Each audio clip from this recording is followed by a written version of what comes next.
Sir सस्ते में property खरीदने के लालच में लोग बैंक की ऑक्शन की हुई प्रॉपर्टी को परचेस करते हैं, राइट? तो सर आप उस प्रोसेस को एक्सप्लेन कर सकते हो, जहां पे अगर किसी परचेसर को बैंक की ऑक्शन की हुई प्रॉपर्टी अगर परचेस करनी हो, क्या क्या डिटेल्स उसके अंदर होती है? देखिए, सबसे पहले तो ये सवाल का जवाब देने से पहले मैं आपको उसका थोड़ा बैकग्राउंड देना चाहता हूँ कि ये ऑक्शन प्रॉपर्टी होती क्या है ना, और लोगों को ऐसा क्यों लगता है कि ऑक्शन की प्रॉपर्टी सस्ते में मिलती है जी। ठीक है, अब हम लोगों ने कई सारे मैटर्स हैंडल किए हैं जहां पे बोरोवर की प्रॉपर्टी ऑक्शन में बिकी है या बिकने वाली है, तो ऐसे केसेस हमारे पास काफी सारे आए हैं। हम लोग ने डीआरटी में, डेट रिकवरी ट्राइब्यूनल, जो स्पेशलाइज्ड कोर्ट है, बैंक और बोरोवर, कर्जदार जिसने कर्ज लिया है, इनके बीच का जो भी डिस्प्यूट है उसके सारे केसेस डीआरटी में आते हैं। हम लोग ने सैकड़ों केसेस इसके देखे हैं। तो ऑक्शन की प्रॉपर्टी ऑक्शन में जो मिलती है वो कब वो सिचुएशन आता है, देखिए, हमेशा जब कर्जदार बैंक की प्रॉपर्टी का जो लोन उसने लिया है या बिजनेस लोन लिया है प्रॉपर्टी मॉर्गेज करके, मॉर्गेज अपने प्रॉपर्टी को उसने गिरवी रखा हुआ है, तो गिरवी रख के जो पैसे लिए वो पैसे चुका नहीं पा रहा है, करेक्ट, तो बैंक उसके ऊपर एक्शन लेती है पैसे लोन रिकवरी करने का।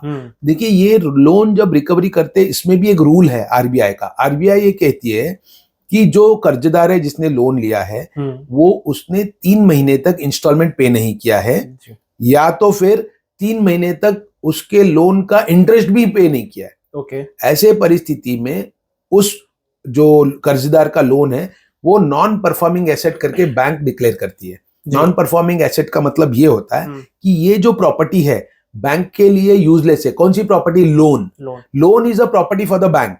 क्यों? क्योंकि उस लोन में से बैंक को हर महीने ब्याज मिलता है, करेक्ट, तो वो इनकम अर्न करने वाली प्रॉपर्टी है। किसके लिए? बैंक के लिए। लेकिन अगर कर्जदार उसका लोन चुका नहीं रहा है, इंस्टॉलमेंट भर नहीं रहा है, इंटरेस्ट नहीं भर रहा है, तो वो प्रॉपर्टी में से बैंक को इनकम अर्न नहीं हो रहा है, तो उसको बोलते हैं नॉन परफॉर्मिंग एसेट, एनपीए। हाँ, तो जब बैंक उससे रिकवरी शुरू करती है तो उसको कम से कम 60 दिन से लेके 180 दिन, 6 महीने तक का टाइम दिया जाता है कि आप पहले तो 2 महीने का टाइम दिया जाता है कि अभी भर दो, उसके फिर 1-1.5-2 महीने के बाद बैंक उसको बोलती है कि अभी हम आपका प्रॉपर्टी का ताबा पेपर के ऊपर ले रहे हैं, उसके बावजूद वो भर नहीं रहा है। उसके बाद फिर बैंक उसको नोटिस देती है कि अभी हम आपका प्रॉपर्टी का ताबा लेने वाले, कब्जा लेने वाले हैं, कोर्ट से ऑर्डर लेके आके, तो भी वो भर नहीं पाता या भरता नहीं है, दोनों में से एक। जब वो भरता नहीं है तो बैंक आके उसकी प्रॉपर्टी का कब्जा ले लेते, कोर्ट से ऑर्डर लेके आके पुलिस उनको मदद करती है जी। कब्जा लेने के बाद बैंक उस प्रॉपर्टी को बेचने के लिए निकालती है। अब बेचने के लिए जब निकालती है, वो जो लोग समझते हैं ना कि सस्ते में मिल रहा है, ये सस्ते में मिलने वाली जो बात है ना वो उतना सही नहीं है, कानूनी तौर से सही नहीं है। मैं बताता हूं कारण क्या है। सरफेसी एक्ट या RDDB act, recovery of debts due to bank, ये दोनों कानून में ये कहा गया है कि बैंक जब प्रॉपर्टी को नीलाम करती है, ऑक्शन करती है, तो करने से पहले कंपलसरी उसका वैल्यूएशन कराना पड़ता है, मार्केट के हिसाब से वैल्यूएशन। ठीक है, वैल्यूएशन कराने के बाद प्रॉपर्टी का वैल्यूएशन के बराबर या उससे ज्यादा उसका रिजर्व प्राइस रखना पड़ता है। रिजर्व प्राइस का मतलब यह है कि जब ये प्रॉपर्टी ऑक्शन में बिकेगी तो इस प्राइस से नीचे नहीं आएंगे। 1 करोड़ की प्रॉपर्टी अगर ऐसा समझ के चलो तो उसका वैल्यूएशन भी आया 1 करोड़, करेक्ट, ठीक है, और बोरोवर ने लिया 80 लाख, करेक्ट, या समझो 50-60 लाख लिया है, तो प्रॉपर्टी का वैल्यूएशन 1 करोड़ है, लोन 60 लाख है, तो 40 लाख का डिफरेंस है। इसकी वजह से बैंक उस प्रॉपर्टी को 55 या 60 लाख में नहीं बेच सकती है। अच्छा, बैंक को बेचना है 1 करोड़ में, क्योंकि प्रॉपर्टी का वैल्यूएशन ज्यादा है ना, तो 1 करोड़ या उससे ऊपर में बेचना है। तो बैंक क्या करती है, ऑक्शन में मिनिमम रिजर्व प्राइस ऐसा करके लिख के पेपर में ऐड देती है। ठीक है, तो वो रिजर्व प्राइस या उसके ऊपर का ही बोली लगेगा। यस, और ये जो ऑक्शन है open auction, open bidding auction बोलते हैं उसको। कोई भी इस प्रॉपर्टी को परचेस करने के लिए अपनी बोली लगा सकता है, लेकिन वो जब बोली लगाएंगे तब रिजर्व प्राइस से ऊपर ही उनको कोट करना है, करेक्ट। तो अब आप मुझे बताइए यहाँ पे सस्ते वाली बात कहाँ आई? करेक्ट, हाँ। तो ये गलत मतलब लोगों के मन में धारणा है कि ऑक्शन में प्रॉपर्टी मुझे सस्ते में मिलेगी।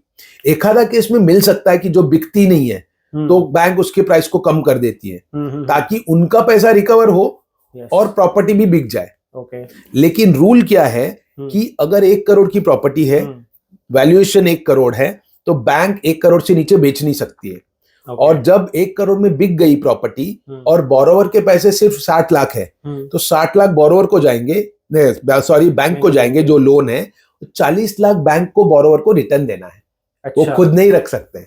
ये कानून के किताब में लिखा हुआ है सरफेजी एक्ट में कि जो बैंक अपना खुद का पैसा रिकवर करने के बाद जो एक्स्ट्रा पैसे बचते हैं वो बैंक ने बोरोवर को देना चाहिए, क्योंकि वो उसकी प्रॉपर्टी थी, वो लोन नहीं भर पाया, इसकी वजह से आपने उसका प्रॉपर्टी बेच दिया। तो सबसे पहली बात कि ऑक्शन में या नीलामी में प्रॉपर्टी सस्ते में मिलती है, गलत है। एक आध दो प्रॉपर्टी मिल गई तो अलग बात है कि जो प्रॉपर्टी कोई भी नहीं खरीद रहा है, बैंक को बेचना ही है, पैसे भी रिकवर करने, तो बैंक जो मार्केट वैल्यू है उससे कम में प्रॉपर्टी बेच सकती है। तो तब वो आपको एक आधी प्रॉपर्टी सस्ते में मिल जाएगी, नॉर्मली नहीं मिलती है, मार्केट रेट में ही मिलती है प्रॉपर्टी, जो रिजर्व प्राइस मैंने बताया उस रेट पे। तो सर कोई एग्जांपल आप शेयर करना चाहोगे कि कोई आपके साथ कोई केस डिस्कस करना चाहोगे? मैं भी नाम नहीं लेना चाहूंगा क्योंकि एक केस अभी पेंडिंग है कोर्ट में। एक 5-5.5 करोड़ की प्रॉपर्टी थी जी, मलाड एरिया में, प्राइम लोकेशन, ठीक है, और वो बंदों ने लिया था 1 करोड़ 90 लाख का लोन, ठीक है, तो वो कुछ भर नहीं पा रहे थे, आगे पीछे हो रहा था, तो बैंक ने उस प्रॉपर्टी को ऑक्शन करके 2 करोड़ 40 लाख में बेच दिया। सर अभी तो यहाँ पे कैसे हुआ फिर ये? हाँ, तो मैं वही बता रहा हूँ। हाँ। तो ये तो पूरा का पूरा वायलेशन था ना बैंक का। बैंक ने तो इलीगल काम किया। 5 करोड़ की प्रॉपर्टी को 2 करोड़ 40 लाख में कैसे बेच सकते हैं? तो उसके ऊपर अभी केस हो गया है, बैंक के ऊपर भी केस हुआ है। जो बोरोवर है उसने केस किया है। उसने क्या किया, गवर्नमेंट वैल्यूअर से अपनी पूरी प्रॉपर्टी का वैल्यूएशन करा के वो वैल्यूएशन का रिपोर्ट लेके कोर्ट में केस डाला हुआ है कि ये बैंक ने फ्रॉडुलेंट तरीके से मेरी प्रॉपर्टी बेची है। करेक्ट, यस, ठीक है। एक तो ये हो गया, और एक चीज उसमें क्या पता चला है कि जिस परचेजर ने परचेज किया है वो परचेजर के पास पैसे ही नहीं थे, वो पहले से ही 3-4 लोन लेके बैठा है, उसके अकाउंट में पैसे नहीं थे, उसके अकाउंट में किसी और ने पैसे डाले हैं, वो दूसरे बैंक का बोरोवर है ऑलरेडी, उसके पास पैसे है ही नहीं। कैसे पॉसिबल है सर फिर ये? हाँ, तो उसने किसी से पैसे लिए, तो वो पैसे से इसने ये बिडिंग में ये परचेस किया है प्रॉपर्टी, और ये property below valuation, market valuation बिकी है, तो इलीगल है। तो कुछ तो गेम है मतलब। हाँ, ये इलीगल, मैं वही बता रहा हूँ, तो ये इलीगल है। तो बोरोवर को ये सारा पता चल गया, तो उसने केस कर दिया अभी उल्टा।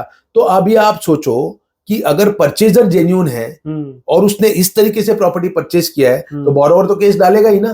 तो वो फिर परचेजर को प्रॉपर्टी लेके भी कुछ फायदा नहीं है। और एक चीज क्या हुआ है कि बोरोवर ने उस प्रॉपर्टी का ताबा दिया नहीं है, पोजीशन उनके पास ही है। अच्छा। सिर्फ ऑक्शन में बिका है, लेकिन ऑक्शन में हाईली डिवैल्यू करके बेचने की वजह से बोरोवर ने केस किया, और उसने ये भी लिख के दिया कि मैं बैंक का पूरा पैसा भरूंगा, लेकिन मेरी प्रॉपर्टी मैं दूंगा नहीं। यस, जेन्युइन उसका कंसर्न है ना कि आप 5 करोड़ की प्रॉपर्टी को 2 करोड़ 40 लाख, मतलब 50% से भी कम, 50% से भी कम, क्योंकि प्रॉपर्टी का वैल्यूएशन 5 करोड़ है, अंदर इंटीरियर जो है वो कम से कम 1.5-2 करोड़ से ऊपर की है। Correct, yes. तो जब आप वो वैल्यूएशन कंसीडर करते हो तो उसकी प्रॉपर्टी का वैल्यू और बढ़ जाता है ना। नॉर्मली प्रॉपर्टी का वैल्यूएशन विद इंटीरियर नहीं करते। तो ये पॉइंट लोग समझते नहीं है, लोगों को लगता है प्रॉपर्टी सस्ते में मिलती है। सर इसमें मैंने एक केस ये भी देखा था, न्यूज़पेपर में आया था कि जहाँ पे ऐसे सिमिलर ऑक्शंस हो रहे थे घर के, और बैंक एम्प्लॉइज जो होते हैं वो नॉट डायरेक्टली, इनडायरेक्टली अपने रिलेटिव्स को या किसी को रखते हैं, और जहाँ पे ऐसे डिक्रीज मार्केट वैल्यू में उनके थ्रू परचेस कर लेते हैं फ्लैट्स को, और बाद में फिर जब सब कुछ सेटल हो जाता है उसके बाद रीसेल करके वो जो प्रॉफिट होता है वो फिर बैंक ऑफिशियल ही निकाल लेते हैं। हाँ, तो वो प्रॉफिट ऊपर का जो होता है बांट लेते हैं। यस। ना, तो यहाँ पे मैं आपको बताना चाहूंगा, अगर ऐसा कोई भी तो पकड़ा गया, तो इसके अंदर क्या होगा मैं आपको वही बता रहा हूँ। देखिए, 2 कानून है इंडिया में, prevention of money laundering act, और बेनामी प्रॉपर्टी ट्रांजैक्शन एक्ट। कि किसी बंदे के पास पैसे नहीं है और वो खरीद रहा है, जैसे मैंने अभी आपको पहले का एक मलाड की प्रॉपर्टी का एग्जांपल दिया था। तो अगर कोई भी बंदा, उसके पास पैसे है ही नहीं, लेकिन वो खरीद रहा है, और खरीदने के ठीक 1-2 दिन पहले उसके खाते में दूसरे खाते से पैसे आए, correct, so that means it is a बेनामी प्रॉपर्टी ट्रांजैक्शन। तो इस केस में ईडी आ सकती है, एनफोर्समेंट डायरेक्टरेट, और एनफोर्समेंट डायरेक्टरेट को अगर कंप्लेंट किया तो वो करेगी क्या पता है, वो देखेगी कि इस बंदे के पास तो पैसे थे ही नहीं, सिर्फ प्रॉपर्टी परचेज करने के टाइम में इसके खाते में पैसे आए, तो वो पैसे कहां से आए? करेक्ट। तो जिन बंदों ने वो पैसे भेजे या जिस बंदे ने भेजा है, ईडी उसको भी पकड़ेगी। करेक्ट। बोलेगी कि आपने ये प्रॉपर्टी खरीदने के लिए इसको पैसे क्यों दिए। हाँ। और एक बात आपको बता देता हूं, अगर कोई भी बंदा पैसे ट्रांसफर करता है दूसरे बंदे के खाते में, बड़ा पैसा, अभी वो 5 करोड़ की प्रॉपर्टी थी ना, 2 करोड़ 40 लाख का परचेस हुआ है, बड़ा अमाउंट है। Correct. तो जिस बंदे ने ये पैसे दिए हैं, तो वो पैसे उसने किस लिए दिए हैं? तो नॉर्मली वो लोग क्या दिखाते हैं पता है? लोन। हाँ। अगर लोन करके दिखाया है तो आईटी रिटर्न तो फाइल करना पड़ेगा, क्योंकि 2.5 करोड़ रुपया गया है। ठीक है ना। तो अगर वो आईटी रिटर्न नहीं दिखाता है तो इनकम, ये ईडी वाले जो है उसके ऊपर एक्शन ले सकते हैं मनी लॉन्ड्रिंग में। वो बोलेंगे आप ये जो 2 करोड़ 40 लाख या 2.5 करोड़ जो भी है, ये पैसे लाए कहां से, वो बताओ। एग्जैक्टली। तो उसका सोर्स पकड़ा जाएगा। अगर उस बंदे ने वो 2.5 करोड़ रुपया गलत तरीके से कमाए हुए पैसे को इस बंदे को दिया है और वाइट कर रहा है, वो कर रहा है, तो money prevention of money laundering act में अंदर जाएगा वो। और बेनामी प्रॉपर्टी ट्रांजैक्शन एक्ट में ये प्रॉपर्टी का ट्रांजैक्शन भी सीज हो जाएगा। और इसके इन सारे ट्रांजैक्शन में मेन पार्टी कौन है? बोरोवर। तो उसको, उसकी प्रॉपर्टी उसको वापस मिल सकती है। करेक्ट। तो इसमें इन सारे चीजों में कौन फंस रहा है? Auction purchaser. उनको पता ही नहीं है ये कि ये हो सकता है करके। एग्जैक्टली। करेक्ट। और एक बात बताता हूं, देखिए कोई भी कानून हमारे देश में आज की तारीख में 15,000 से ज्यादा कानून है हमारे देश में, 15,000 प्लस, शायद उससे भी ज्यादा नंबर होगा। इतने सारे कानून बने। कोई भी कानून इलीगल एक्ट या गैर कानूनी चीजों को कानूनी करार नहीं दे सकते। ठीक है। वो क्या है? यानी अभी कोई बंदा ऑक्शन परचेस कर रहा है, डीआरटी में मैटर चालू है, ठीक है, और उसी में बैंक ऑक्शन कर रही है, तो ये जो तरीका है पैसे किसी के थर्ड पार्टी के लेके परचेस करके, कम वैल्यू में परचेस करके फिर बाद में मार्केट वैल्यू, ज्यादा मार्केट वैल्यू में बेचना, इस चीज को वो जो बंदा है बोरोवर, डेट रिकवरी ट्राइब्यूनल जो कोर्ट है उनके ध्यान में लेके आ सकता है, उनको एप्लीकेशन करके बता सकता है कि ये गलत हो रहा है। कुछ 1-2 बार ये ऐसे देखा गया है कि सामने वाला ऑपोजिट पार्टी, बैंक के लॉयर बोलते हैं या कई बार डीआरटी के जजेस लोग भी बोलते हैं कि ये हमारे जुरिस्डिक्शन का नहीं है, लेकिन उनके जुरिस्डिक्शन का नहीं है। कानून, गैर कानूनी चीज को इस कोर्ट में होने देना, ये उनका पावर ही है। करेक्ट। उनको ये पावर है कि कोई भी गैर कानूनी ट्रांजैक्शन उनके कोर्ट में नहीं होना चाहिए। तो अगर वकील एप्लीकेशन डालते हैं कि ये गैर कानूनी हो रहा है, इसको स्टॉप करो, तो ड्यूटी बनती है। हाँ, तो वो उसको वो क्या कर सकते हैं वो भी मैं बताता हूं। अगर ऑक्शन गलत तरीके से हुआ तो ऑक्शन को रोक सकते हैं। उस ऑक्शन को गलत करार दे सकते हैं, इतना पावर है। क्योंकि वो लिखा हुआ है कानून में, सरफेजी एक्ट में भी लिखा हुआ है, और RDDB act, recovery of debts due to bank, 1993 का वो कानून है, और सरफेजी एक्ट जो कानून है वो अभी 2002 में आया है। तो दोनों कानून में कोर्ट को ये पावर दिया गया है। तो ले देकर ऑक्शन परचेसर के साथ में, ये अगर वो ऐसी प्रॉपर्टी ले रहा है तो उसके साथ में प्रॉब्लम हो सकता है। 100%। और एक बात आपको और बताता हूं ऑक्शन परचेसर के लिए, ऐसे भी लोग हैं जो जेन्युइन ऑक्शन परचेसर है, उनके पास पैसे हैं, थोड़ा बहुत कम होता है मार्केट रेट से, तो वो परचेस करना चाहते हैं, थोड़ा बहुत कम, 5-10%। ठीक है, वो उतना हो सकता है। Reserve price can be less than the market rate, 5-10-15%, it is possible. Bank कर सकते हैं कब? जब उनका रिकवरी कम है। ठीक है, तो वो ये रिजर्व प्राइस रख सकते हैं जो मार्केट वैल्यू से थोड़ा कम है, ये पॉसिबल है। तो अगर बोरोवर को उस रेट में, ऑक्शन परचेसर को उस रेट में अगर प्रॉपर्टी मिल रहा है तो वो परचेस कर सकता है। लेकिन अगर उस प्रॉपर्टी पे उस बोरोवर का लाखों रुपए का मेंटेनेंस पेंडिंग है, उसके बाद प्रॉपर्टी टैक्स पेंडिंग है, उसके बाद इलेक्ट्रिसिटी बिल पेंडिंग है, उसके बाद उसने इनकम टैक्स में उसके टैक्स पेंडिंग है, जीएसटी पेंडिंग है, तो अगर ये बैंक ने रिकवरी प्रोसीडिंग शुरू करने से पहले इनकम टैक्स और जीएसटी वाले ने प्रोसीडिंग शुरू किया है और उस प्रॉपर्टी को इस बंदे ने अगर परचेस किया है तो उसके ऊपर ये इम्प्लीकेशंस हो सकते हैं। प्रॉपर्टी इनकम टैक्स, बैंक का पैसे मिल गए, ऑक्शन परचेसर ने प्रॉपर्टी परचेस कर ली, उसके बाद उसके ऊपर लायबिलिटी हो रहेगी, मेंटेनेंस भरना ही है उसने, क्योंकि बोरोवर नहीं भर रहा है ना, भरा ही नहीं है, तो ये उसके ऊपर लायबिलिटी आ जाएगी। उसने 1 साल से अगर प्रॉपर्टी टैक्स नहीं भरा है वो आ जाएगा, उसने मेंटेनेंस नहीं भरा है वो आ जाएगा, इलेक्ट्रिसिटी बिल अगर पेंडिंग है वो आ जाएगा। ये सारा उसके सर पे जिम्मेदारी आ जाएगी। Yes. और अगर बैंक के लोन लेने से पहले से इनकम टैक्स या जीएसटी वालों का कुछ पेंडिंग है तो वो लोग भी वसूल करेंगे। तो ये चीज ऑक्शन परचेसर को हमेशा दिमाग में रखना चाहिए। पहले ही क्लियर कर देना चाहिए कि क्या क्या चीजें लायबिलिटी है इस फ्लैट पे ऊपर या फिर कोई प्रॉपर्टी ऊपर। करेक्ट। और एक बात अभी आपको बताता हूं, ऑक्शन परचेसर के राइट्स क्या है। ऑक्शन परचेसर जब परचेस करता है तो security enforcement rule 2002 read with SARFAESI act 2002 ये कानून है। इसके अंदर बैंक के ऊपर जिम्मेदारी है कि बैंक ने जब ये ऑक्शन का जो एडवर्टाइजमेंट देते हैं उसके अंदर उनको सारा एनकम्बरेंसेस बोलते हैं उसको, इस प्रॉपर्टी के ऊपर क्या एनकम्बरेंसेस है, मतलब लायबिलिटी क्या है ये बताना जरूरी है। जैसे इसके ऊपर कोई कोर्ट केस चल रहा है, इसके ऊपर इनकम टैक्स का अटैचमेंट है, इसके ऊपर मेंटेनेंस पेंडिंग, ये सारा दिखाना जरूरी है। और ये कानून की किताब में लिखा हुआ है। लेकिन कई बार क्या 99.99% ऑफ द टाइम बैंक को ये बताते ही नहीं है। लिखते क्या पता है, as is where is basis, as is what is basis without recourse, ऐसा लिखते हैं। अच्छा। लेकिन ये गलत है। Section 55 of transfer of property act ये कहता है कि rights and liabilities of the buyer and seller, ठीक है।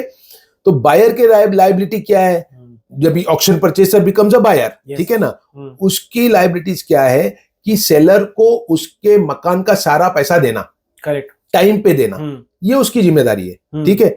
और सेलर की जिम्मेदारी क्या है कि इस प्रॉपर्टी में कोई लायबिलिटी है, कोई अटैचमेंट है, कोई कोर्ट केस है, ये बताना मैंडेटरी बाय लॉ है, लेकिन बताते ही नहीं है। तो कई सारे ऑक्शन परचेजर प्रॉपर्टी लेके बाद में फंस गए। और ऐसे केसेस भी है जहां पे 8-8 10-10 साल से लड़ रहे हैं प्रॉपर्टी लेने के लिए, प्रॉपर्टी मिली नहीं है उनको। तो ये सारे बिटर ट्रुथ्स है जो कि ऑक्शन परचेसर को ये कंफर्म करना चाहिए, जो कि नॉर्मली करते नहीं है। ऑक्शन परचेसर कई सारे प्रॉपर्टी एजेंट लोग के बहकावे में भी आते हैं कि अरे सस्ते में प्रॉपर्टी मिल रहा है, ऐसा नहीं है। हम लोग सैकड़ों केसेस देख चुके हैं, सस्ते में नहीं मिलता, कुछ प्रॉपर्टी मिलती है जो प्रॉपर्टी जल्दी बिकती नहीं है, ऐसे प्रॉपर्टी सस्ते में मिल जाती है।